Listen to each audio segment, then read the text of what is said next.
Hey, everybody, welcome. We have Mark Gamble back. We are talking about Couchbase mobile mastering AI at the edge with mobile sync, search, and security.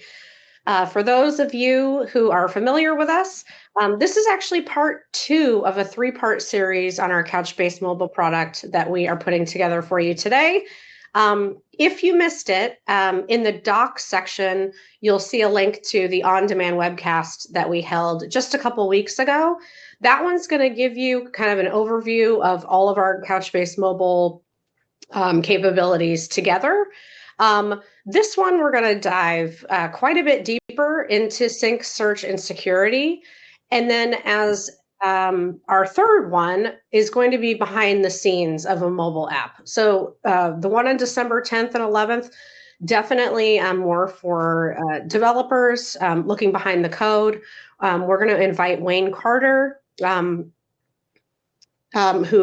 is responsible on the product side for Couchbase Mobile. We're going to have Wayne on with Mark to talk about the code. So that's, again, December 10th and 11th. And we hope to see you for that third installment of our three-part series here. And with that, I will kick it over to Mark Gamble. Mark, thanks so much for being here with us again today. Yeah, thanks, Suzanne. It's been so fun. I'm glad that we're on the second of the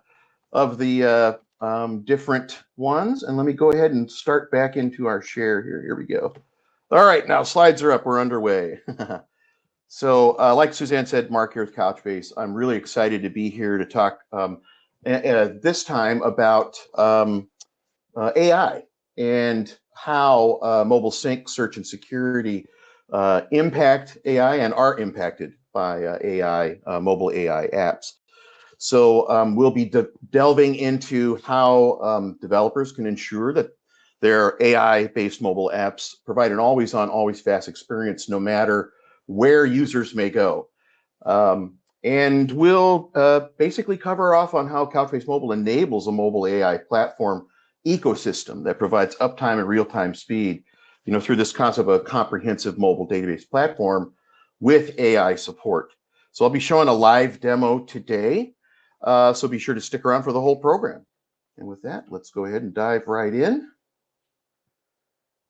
So first off, I want to cover off on this notion of adaptive apps, AI-driven adaptive apps.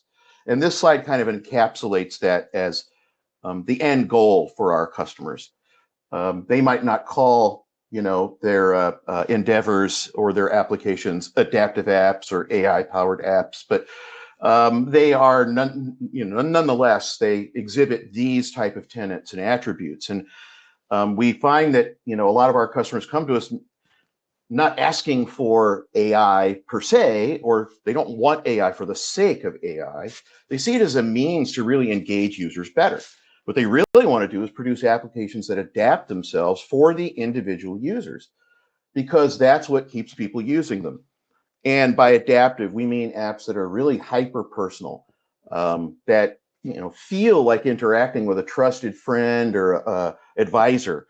They're in context, they present relevant options, they're driven by trustworthy data for accuracy, and they operate in real time and work everywhere with or without internet. And it's kind of these last two things, being able to work and respond anywhere with or without internet, that becomes a big challenge, not just for mobile apps in general, but especially for those that are powered by AI. And Gen AI is really propelling expectations for these types of experiences in apps. It seems everyone is pretty much clamoring to build something. In a lot of cases, we're even finding, interestingly, the emerging technology is so nascent, customers might not know exactly what they want to do with it, but they know that AI is required to provide, the type of engaging experiences that keep users using those apps. But you need the right database, one that's designed for AI at the edge to be able to really achieve this. So examples of adaptive apps are all over the place and becoming more and more prevalent out there. Such as the ability to generate summaries of other content automatically, like we see in this little example here. And that makes engagement with apps more conversational. and being able to automate that process of having maybe natural language actual reviews all summarized by a robot that can put a very nice spin on things and sum up a multitude of information very nicely. Analytic AI, has always been around, kind of a mainstay, but now it's becoming more ubiquitous in the form of things like classifiers for customer segmentation or anomaly detection for fraud prevention.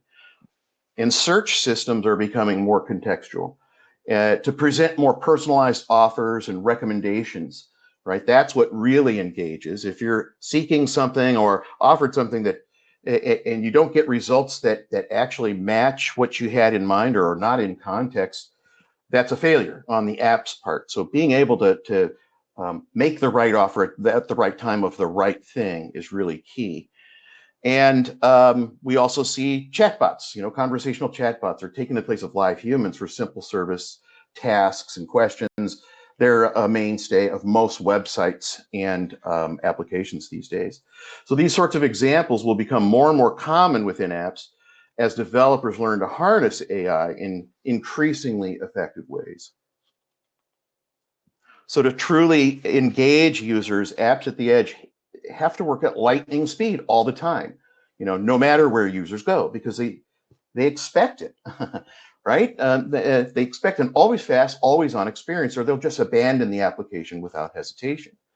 And to make matters worse, mobile users complicate things because they're constantly moving around, and that means they're in and out of network coverage, and that makes meeting their expectations even more difficult. And it becomes especially troublesome when you use distant cloud-based AI models for features and apps running on edge devices like phones, tablets, kiosks, and IoT sensors. Cloud-only databases can present challenges for apps that are running at the edge, mostly due to those dependencies on an inherently unreliable internet.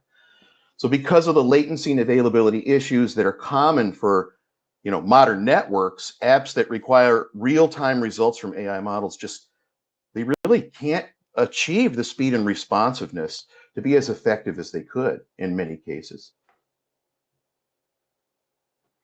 So, I think we can all agree AI must work at the edge regardless of internet connectivity. It simply, does no good for users if it's slow or unavailable.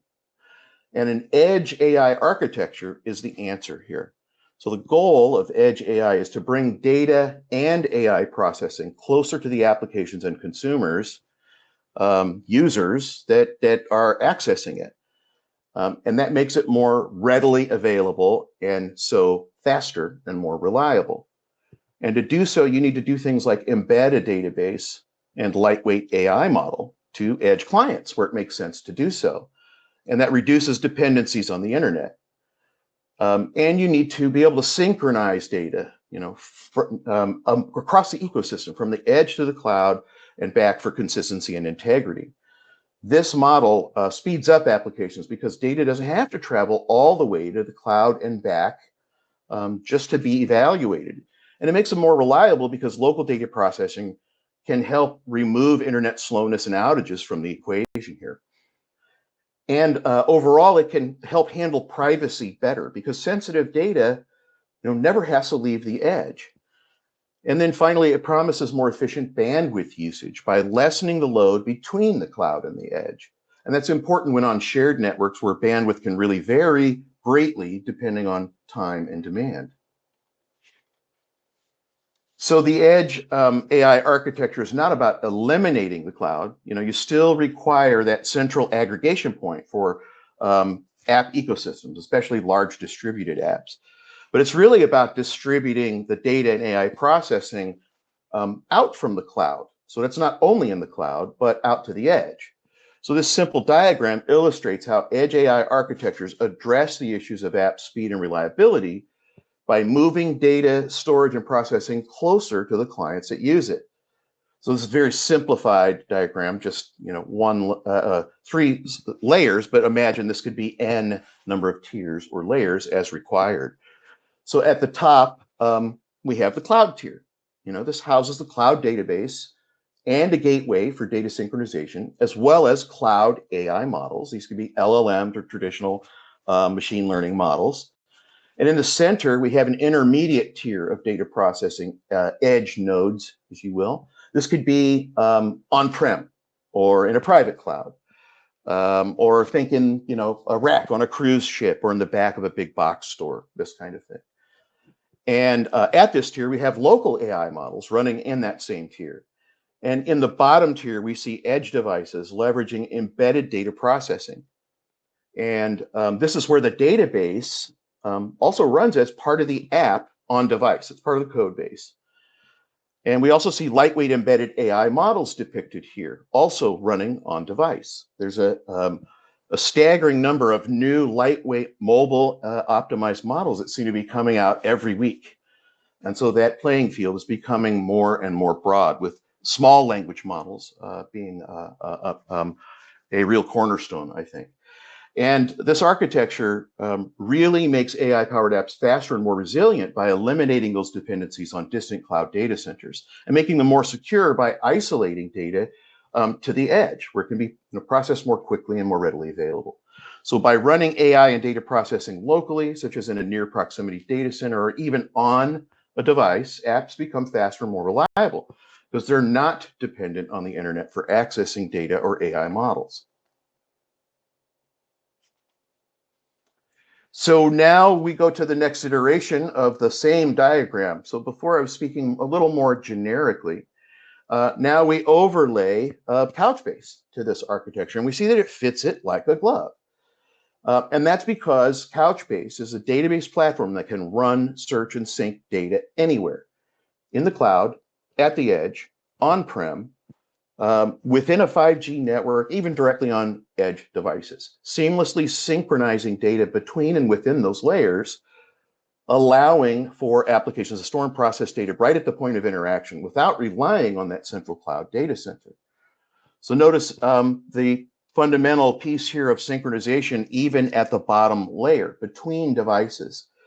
So this is indicative of peer-to-peer. So there's synchronization from cloud to edge, but also Couchbase facilitates peer-to-peer synchronization in areas of isolation where you might not have access to the internet, but you still need to synchronize with other users. Peer-to-peer is a great way to actually do that. So this fundamental capability allows us to support really any complex edge architecture to meet any speed, availability, or security requirement for our customers' AI-powered applications. All right. I see some questions starting to come in. Chris wanted to acknowledge them, but I think towards the end, I'll kind of go through them a little more in aggregate, and some may even be answered throughout the context, but some really good questions coming through the chat. Be sure to also use the Q&A button. So now we're going to get into specifics of Couchbase Mobile and our support. And our mobile capabilities are a specialty, but only a part of the broader enterprise capabilities of Couchbase. So that's where our story begins. Couchbase is a cloud-native, NoSQL database. It's used to power gigantic applications like those for our customers at LinkedIn or PepsiCo or Tesco, Comcast, Amadeus, United Airlines, big household names who use us to power their critical applications. And that's because Couchbase is so versatile and powerful. So it's a combination of database capabilities, which is why we call it multi-purpose. First, it's an in-memory key value store, and that's for hyper-fast responsiveness. But combined with this, it's the distributed storage of JSON document-based data, and that brings a tremendous amount of scale, resilience, as well as development flexibility. And then on top of this, more data access patterns we add to the collection. So support for vector search built in, full text search built in, eventing built in, columnar analytics, containerization support, and mobile sync. These are all data access patterns that customers no longer have to bolt on from a bunch of different technologies to power their applications. They get it all from one platform. And Couchbase also supports relational constructs such as SQL and ACID transactions. These are mainstays of kind of traditional relational databases, not so much with NoSQL, but we support it natively. And that's so our developers can use existing SQL skills. And customers can deploy and use Capella, our hosted and managed database as a service, as one deployment model, or you can set up and manage Couchbase yourself, deploy it in your own cloud, on-prem. You can even link the managed and the self-managed together. So this represents Couchbase at a high level in a nutshell. And how do we support the edge architecture? And that's with Couchbase Mobile. And the Couchbase Mobile product stack is made up of 3 foundational components. First is Couchbase Server. That's the flagship distributed NoSQL document database with support for SQL, analytics, vector search, all the things I just talked about. But then we have also here Couchbase Lite on the right. And this is the embeddable version of Couchbase for mobile and custom embedded devices, which also supports SQL and vector search and full text search and the rest. And then in between, we have Sync Gateway. This sits in between and is responsible for secure data synchronization, routing, and access control between mobile clients and server tiers. And these capabilities can be deployed 2 ways, right? If you want to leave the driving to us, we'll host it and manage it for you. And we call that Couchbase Capella App Services. Or you can go self-managed, right? Where customers install Couchbase themselves, again, on public or private clouds in a cloud service, edge service, or on-prem. And you can link these together, right? Another distinction with Couchbase. So Couchbase Lite is the embeddable version of Couchbase, and it provides native support for iOS, Android, and Windows. Customers build desktop and web server applications using .NET. We have Java SDK as well. We also have a C API, and this support allows developers to build apps in C that run on nearly any embedded platform, right? Think single board computers that are mainstays of IoT devices, Arduino devices or Raspberry Pi. You can embed Couchbase Lite to these and they will synchronize and operate just as they do on a mobile phone. We also recently announced support for React Native through a community supported project. So Couchbase Lite allows our customers, development teams to develop and deploy quickly because of the flexibility of JSON data, simple to use APIs for database CRUD operations, and SQL query support.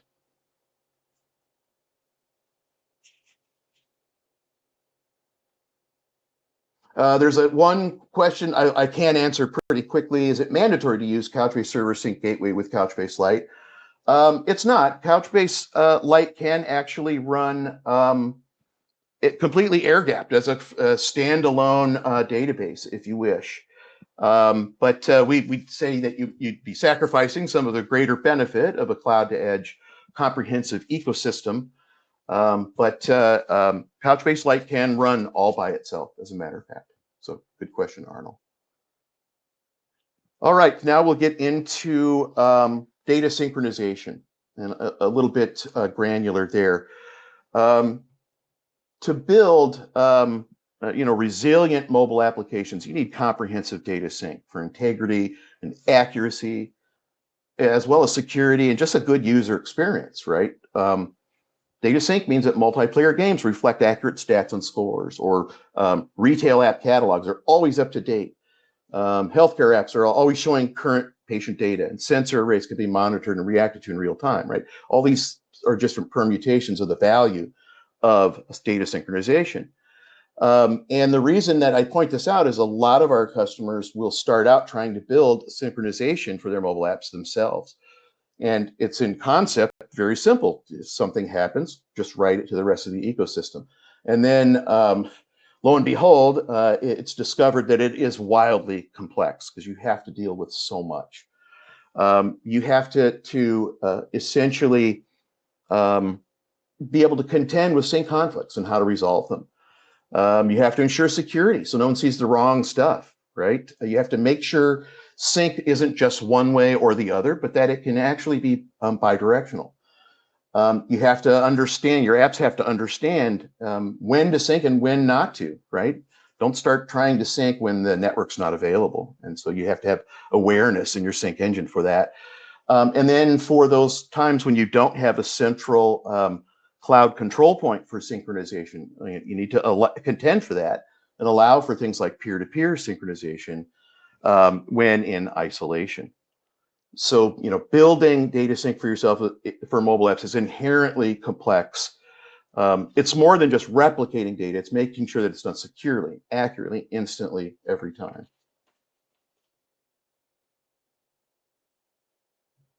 And seeing some other questions come in, probably a little longer answers. We'll save those again for the end, but wanted to acknowledge them. So thanks, guys, for bringing in the questions.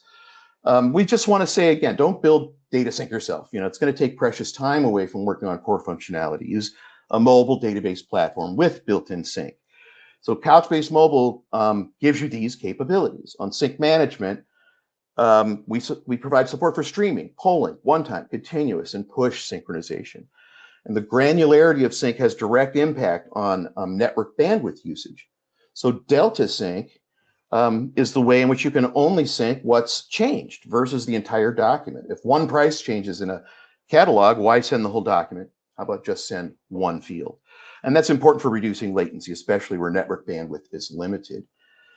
We can also offer filters and channels, and this allows for the routing of data with precision, right? As well as the ability to selectively replicate some data, but not other data based on its content. And that's critical for security use cases where private data needs to stay at the edge. This is how we can help enforce those type of rules, in fact. On conflict resolution, mobile platforms that utilize a decentralized data rights can be at risk for a simultaneously modified document, coming from multiple devices. And that creates a conflict. So you need a system for resolving them. So Couchbase Mobile provides sync conflict resolution out of the box. It uses revision trees and a default value of most active branch wins. This has proven to be much more accurate, a better resolution strategy than clock differences by trying to do it via clock. So, and importantly, we allow you to create custom conflict resolution policies. So if our out-of-the-box conflict resolvers don't work for your use case, you can create your own. And that's unique with most synchronization engines. And conflict resolution also has to be very, very fast. All right, now let's take a look at security. And Couchbase Mobile provides full data encryption, right, on the wire and at rest, as well as role-based access control. And these are to meet very granular and stringent security requirements, right? You can dictate, whom can do what on even on data, even down to the field level. And the REST API also offers an admin API to allow for remote sync administration and full RBAC or role-based access control enforcement. And yes, Chris is asking about TLS version. That I will have to we'll take a look at the docs. I might have a slightly older one here. I'm not sure exactly on the version, but the docs will uncover that. But this is another big point here, because it allows you to isolate data anywhere in the distributed edge architecture with precision. Couchbase, and that's through those channels and filters I talked about primarily, as well as the combination of role-based access control. Couchbase Mobile can provide superior data governance for AI-powered applications, right? Our customers are able to meet data privacy, residency, and sovereignty regulations by processing the data where requirements dictate, and being able to ensure that sensitive data never leaves those areas where it's okay for it to run. So edge computing is the way that it does this, and we're able through those filters and channels and other means to make sure that sensitive data never leaves the edge. Also, when leveraging local models, these tenets can also apply to AI within applications, of course. So now I want to take a look at how Couchbase Mobile supports AI from cloud to edge. So we've kind of been going on sort of broader things, but now we want to kind of talk about what are the parts of the stack that actually can directly apply to artificial intelligence type features. And on the server side of the Couchbase Mobile stack, the Capella Database as a Service offers the Capella Columnar service. And this is a columnar data store for running complex analytics queries against operational data without any impact to operational workloads, and without the need to even move data into a separate repository for analysis. No ETL here. So it's really great for real-time operational analytics. It can be used as part of a data pipeline for ML training, for example, but it also brings the ability to leverage fully trained machine learning models via a user-defined functions feature for Python. And essentially, this is the ability to call trained Python models, ML models, right from the database using SQL. And so this is very powerful, we think, at the higher level, especially for traditional kind of classifiers and anomaly detection. But we also support vector search in Capella, as well as the self-managed server. And this feature enables similarity and semantic search for better response precision for recommendation apps and offers. And it also enables retrieval augmented generation, known as RAG. And this makes LLM responses more contextual and accurate. So there's a question from Chris about the UDF, the user-defined feature. Yeah, that's the ability essentially to insert Python code and call it as a function within your SQL queries, and provided that that's a model that is available for being called. So, okay.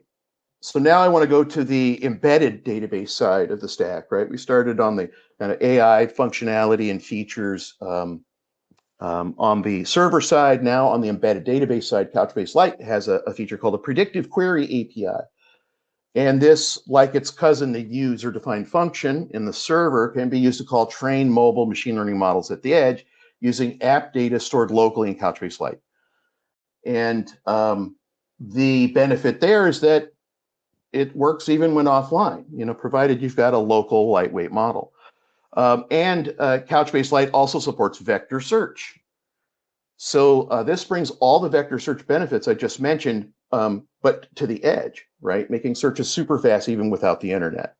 So the ability to power vector search on device is a unique differentiator for Couchbase Mobile. Other database vendors typically only offer vector search in the cloud, where it becomes dependent on the internet.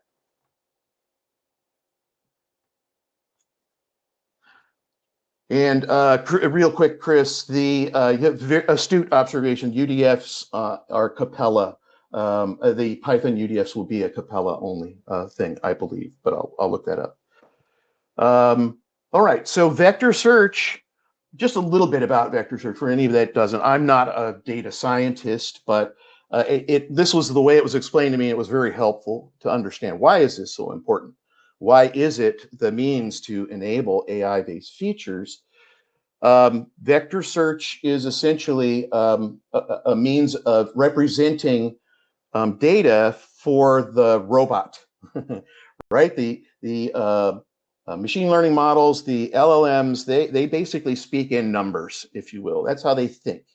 So here we have on this slide, on one side, the way that we, the humans, would let's say, evaluate a given piece of media. And we have some textual media, we've got a visual media, we've got some audible media.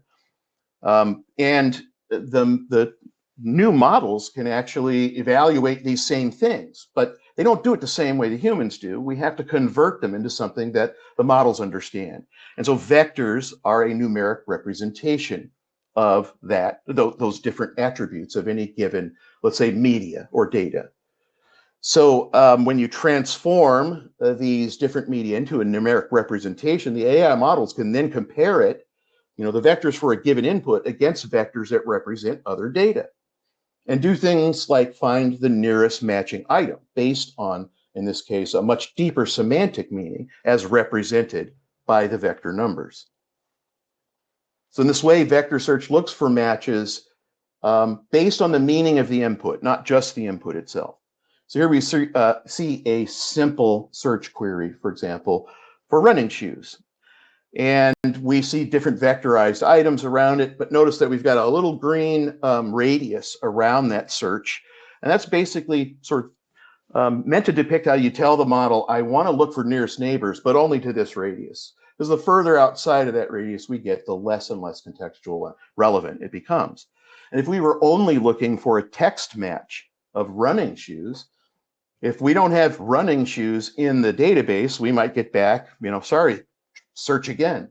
But because of the semantic meaning of running shoes, we actually get back, track shoes, cross trainers, etc. And that provides a more complete and useful answer to the input. And vector search is really great at providing search matches in context, but it's not a panacea. It can't answer all questions by itself.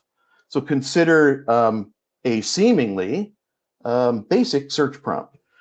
Find me casual and fun shoes that match the color of my car between $100 and $200 with good reviews in stock right now near me. The single question actually requires multiple search techniques to answer, but it's not unlike what some people are typing in. They're getting conditioned by these LLMs. So we need multiple search techniques to answer it with the most relevant feedback. Like matching a color from an image is a great use for vector search, but casual and fun might be best answered using text-based search. And the prices and ratings and inventory criteria are classic where conditions in a SQL query, while near me is a geospatial search. So the bottom line is you kind of need all of these to answer this with the best possible options. So vector search is really powerful, but even more so when you can combine it with other search techniques and call it using a standard SQL query, like you can within Couchbase Mobile. So now we're starting to go down the rabbit hole towards an actual demonstration of an app. So now we're going to get into a very specific use case for vector search, and that is image recognition. So to illustrate the concept in simple terms, let's look literally at visual search. Think of how a human does visual search. So we focus on a specific item, we recognize what it is, and then we respond accordingly. I'm obviously simplifying here, but let's say if I were a grocery checker, I would see an item, perhaps an apple. I'd recognize it. I would charge the customer the corresponding price and put the apple into the bag. And the more I do this, the better I become at identifying items and their prices by simply looking at them. So now imagine an app that can mimic this human behavior. How could that benefit something like the checkout process that I mentioned? So retailers are trying to do just this. So we've all seen it. They're setting up self-checkout kiosks at stores. We see them in Whole Foods, Home Depot, Walmart, etc. And they seem to provide a convenient way to expedite the checkout experience. Let the customer do the work, right? Save time and save money by staffing fewer high-priced cashiers. But is it really faster? So studies are showing that, in fact, it's slower than when you use a seasoned cashier who can simply look at an item and key in the price. But as a customer, you don't have that background knowledge of items. And so you don't know the kiosk functions, right? So you actually spend more time fumbling through buttons, searching for items manually, especially those with no barcodes, like vegetables or hot bar items. And the process can take, let's just say, 25 seconds-ish, plus or minus, per item. And what's more, if the cloud is where the data for the application is stored and processed, latency can make the experience slower. And it can cause errors as you click buttons multiple times, waiting for things to catch up. And if connectivity is lost, the kiosk goes down for the count. And at the end, this causes frustration. And in fact, for many customers, they choose actually not to use the self-checkout kiosk unless they just have a small handful of items. I'm in that club. And it's simply because of these issues. And what's worse, existing tech like barcodes has been around forever, but it can be easily used for fraud. There's a real trend in retail called the banana trick. You can look it up. And this is where the barcode from something cheap like bananas would be peeled off and stuck onto something expensive like A5 Wagyu steaks, and then scanned in a self-checkout scanner where it's never caught. And that's because barcode scanners can't actually see and understand the items. They just know the barcode. So for the business, all of these issues combined, banana trick and everything else, means lost potential revenue, right? Slower transactions and distrust mean fewer transactions, as well as lost customer confidence. So how can an app with visual search help? And now we fast forward to the art of the possible, from old school barcode scanner kiosks to modern checkout experiences enabled by local data processing and local AI models. Imagine a smart shopping cart where fixed tablets can use cameras to visually scan each item as you put it into your cart, emulating that human cashier's speed and accuracy. And with the Edge AI architecture, a mobile database and lightweight embedded model, image matching can even happen entirely on device and remove internet latency from the equation. So a smart cart like this can even facilitate payment, completely removing the friction of a checkout line altogether. And in this model, shopping takes just a few seconds per item, meaning the business can realize more transactions in aggregate towards more revenue, but also happier, more satisfied customers. That's the art of the possible, if you will. So as we get ready to take a look at what a simple example looks like, here's a simplified depiction of vector search in Couchbase Lite, used for image recognition. So first, the app on device scans the item using the device camera. Then it calls a local embedding model, also running on device, to embed the captured image with vectors. And next, Couchbase Lite vector search looks for the nearest neighbor match in the database's vector store. And when the nearest vector match is found, the app displays the matching item and data. It's very simple in concept, and I'm going to show you a simple working demonstration as we get in. All right, let me flip over to our demo. I'm going to stop sharing the slides and we'll jump over into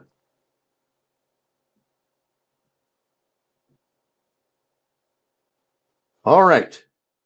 So what we're seeing here is my iPad. It's sitting right here next to me on a stand, and it's mirrored on screen. And what we have on it is Simple Intelligence. This is an application. I'll show a QR code in a moment. It's a real application, obviously, out on the App Store, Simple Intelligence. And it's a mobile app built to demo using vector search for AI-based image recognition for item lookup. And it uses the device camera to acquire a foreground image, and then it embeds it with vectors on the fly. Then it uses vector search on device to compare the image to other vectorized items that are in the embedded database. And it presents the nearest match.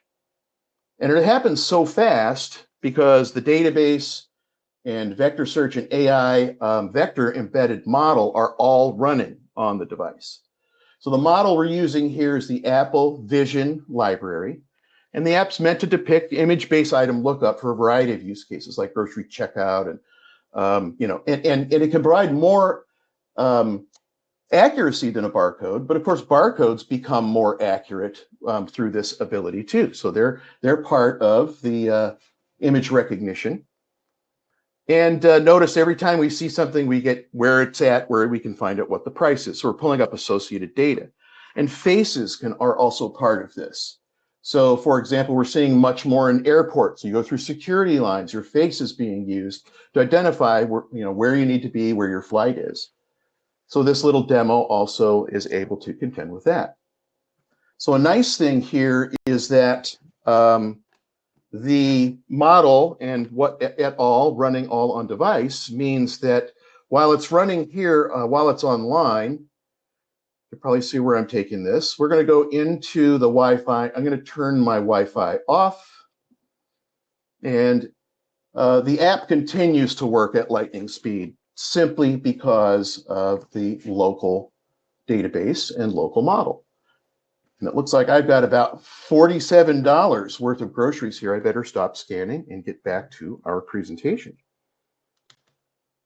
So let me, once again, get back into our sharing. And hopefully you agree that was a fun little demo. And in fact, that's a working app that's on the App Store. And we wanted you guys to see how we built it. So it's iOS, obviously, but the source is out on GitHub. So take advantage of that. It also has links to items that you can that correspond to the items in the database that you can scan right away, as well as link to the app download on the App Store. So fun little app. And as the demo illustrates, visual search is really great for a variety of use cases. But we saw it more maybe around retail, where mobile devices and kiosks with cameras can streamline that shopping experience.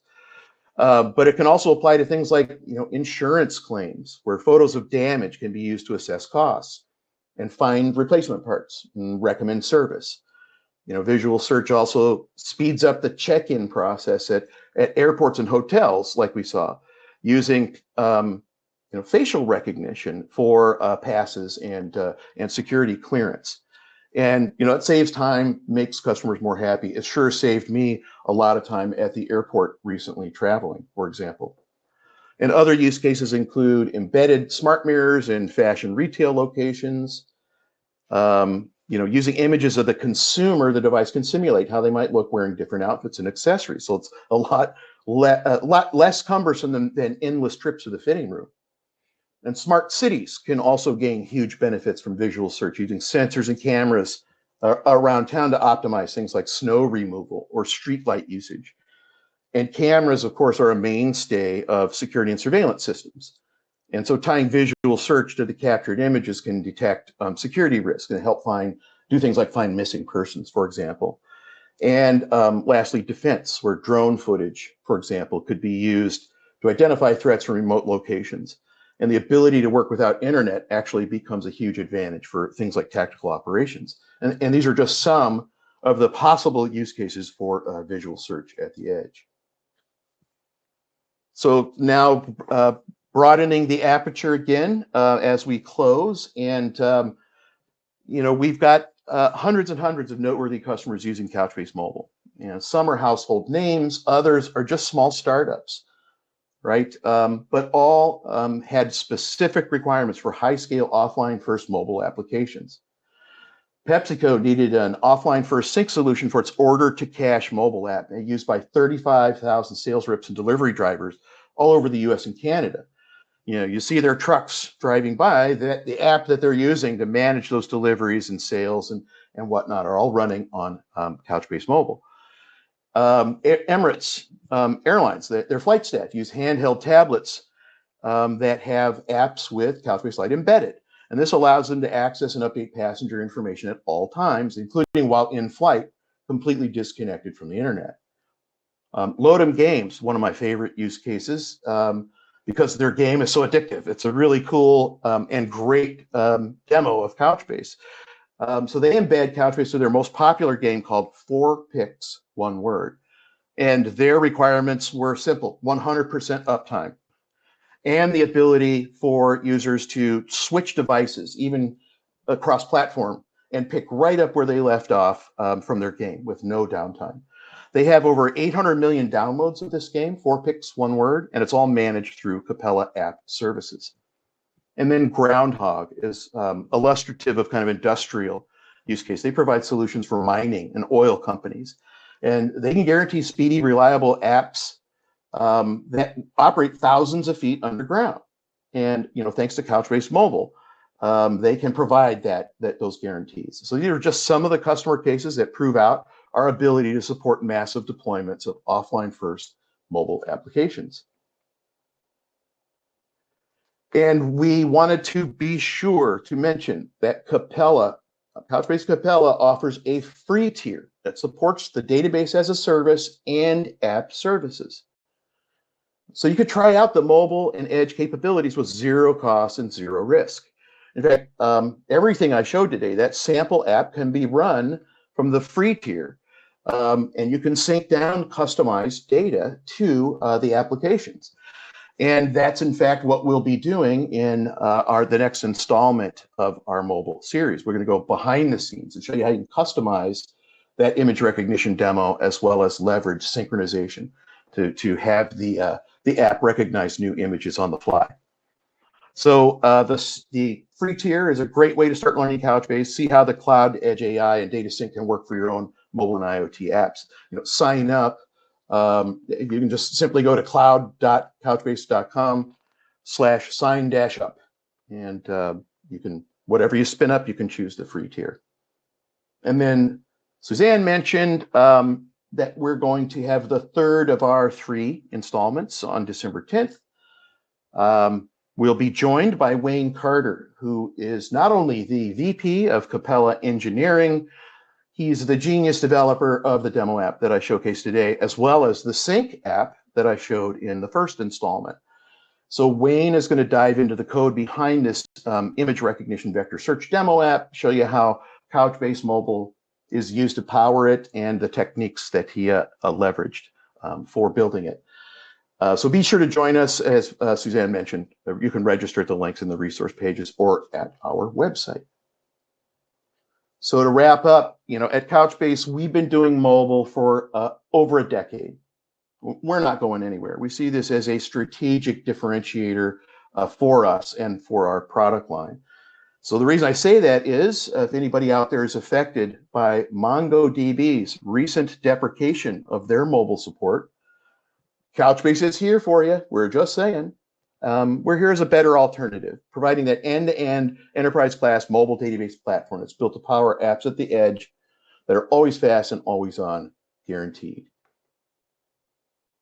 And that wraps up my prepared remarks for today. I want to thank everybody for being with us, and let me scroll back through and see what kind of questions we might have. And I think Suzanne has some closing comments.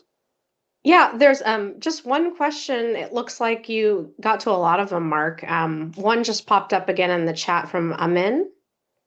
How can the device plus Couchbase Lite derives weights of a red pepper? How can they associate the person with his/her location or travel plan? Thanks. Sure. Yeah. These are probably some of the subtleties and nuances. Obviously, as you picked up, our use case demonstrations are very simplistic, just meant to sort of define the concepts.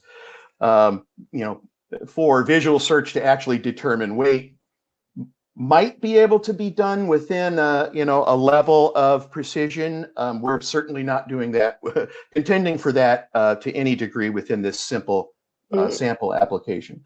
But yes, those would be additional things to take into consideration, for example, but would require and benefit from an agentic approach. So starting now to talk about the future of AI development. And so I think that might be a good approach. That's coming. It probably is coming. Oh. All right. Let's see. Let me go back through. Okay. So Alak asks if we have edge device running Oracle, can I do something like Golden Gate Sync with Couchbase Lite? Those are probably, we're going to have to maybe take some of those questions offline. We'll make sure the team follows up with you for use case to understand exactly what you're doing. But we do provide our own sync protocol, so it's not meant to be portable between different databases. But I think we have something compelling for you, so we'll make sure that our team follows up with you.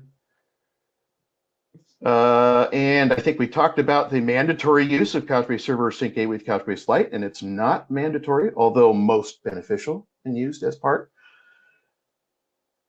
And Chris asks, does the data feed into the small models, or when you get the bandwidth to transmit also to the core model? So this is another great subtlety, Chris, of having the ability to architect it different ways becomes a benefit, because it really will be a trade-off. Small, lightweight models that run on device generally sacrifice a bit of precision, but at times can actually, the speed and availability make up for it when you need quick answers. But when you do need, let's say, for a more complex, maybe the tipping point is a really complex prompt versus a simple prompt. Having the ability to actually say, oh, this is a complex prompt, let's use the cloud model for this one, is actually provides that optionality to meet those kind of use cases. And yes, we are imagining applications that would take advantage of this. This is why we architected it. So that's, you don't have to choose just between the on-device model or the cloud model. You can actually leverage them both as most appropriate. So really, really good. And I think the other questions, I think we can answer via follow-up and or have the team get back to you. Chris, I see a few here. Some are getting into things I'd want to go through the docs to make sure I'm not answering the way a marketing guy would, which is what I am, but a little more with some facts. So it looks like the great feedback, and really appreciate all of the engagement here, folks. And hope you enjoyed the show. And we'll be in touch, and we'll see you on December 10th. Yep. Please do December 10th or 11th, depending on your region. Hopefully we'll see some more of you then. If you have more developers within your organization, that's going to be a great session for developers. So anyway, let's wrap. One final, because I wanted to make this point. Alexander asked, is Android on the roadmap? So please don't take the fact that I only showed an iOS app as the fact that that's all we support. We support Android and beyond.